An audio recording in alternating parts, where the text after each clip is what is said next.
how to connect TikTok Pixel to Shopify. So the very first thing you want to do is to head over to any of the web browser and then move into the business center of TikTok. Once you are in here, move into another tab and head over to the site shopify.com. Also, you have to make sure that you are logged into your specific account. Once you are in here, head over to settings at the bottom left corner. Head over to apps and sales channels. Tap on Shopify App Store. Now move into TikTok feature. Click on Setup Now.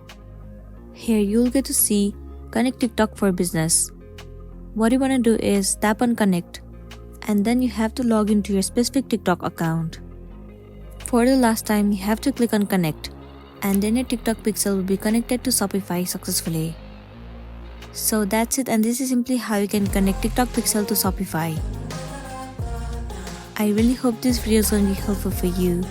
If it does, please make sure to like and subscribe to our channel. And thank you for watching it till the end.